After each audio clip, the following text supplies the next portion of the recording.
মূলত শিয়া বলে জিনিস, শিয়া অর্থ হলো গিয়া দল।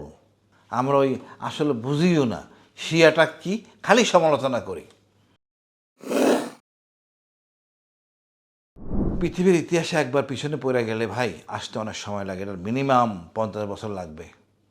যদি দেশপ্রেমিক নেতা হয়, ওরা কিন্তু বংশ আমাদের মতো না, এক বাঙালি এক জাতি, ওদের হলো বংশ ফ্যাক্টর।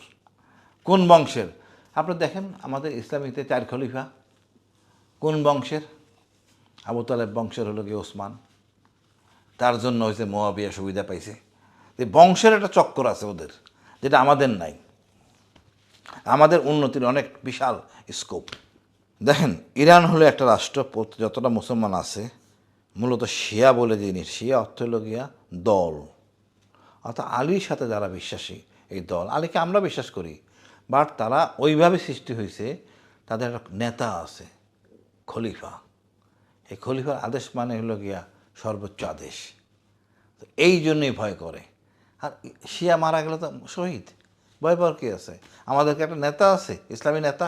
আমাদের তো হাটাদারি হতে থেকে শুরু কত নেতা, একটা ডাইমেনশনাল নেতা আছে নাই, যার জন্য আমাদের সমস্যা। আমরা ওই আসলে বুঝিও না শিয়াটা কি, খালি সমালোচনা করি।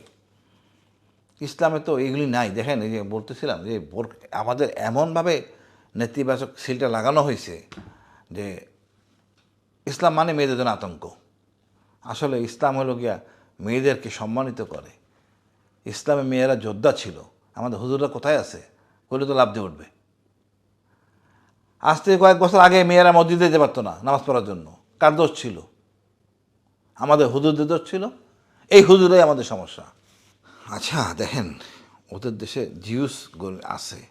ওই যে বললাম ইরান মোটো পরোয়া করে না যে শেষ হয়ে যাব, মাইরা মরবো, মাইরা মরবো।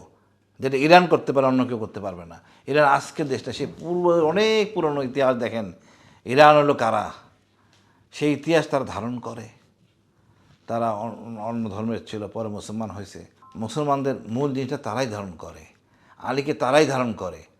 এবং ও ধর্মের অনেক বিভেদ আছে, বাট তারা এক আল্লাহকে বিশ্বাস করে এবং আল্লাহর আদেশে তারা চলে। এবং খলিফার আদেশ মানে এটা সর্বশ্রেষ্ঠ আদেশ এবং কল্যাণের আদেশ, আমাদের মতো না। এই জন্যই ভয় করে।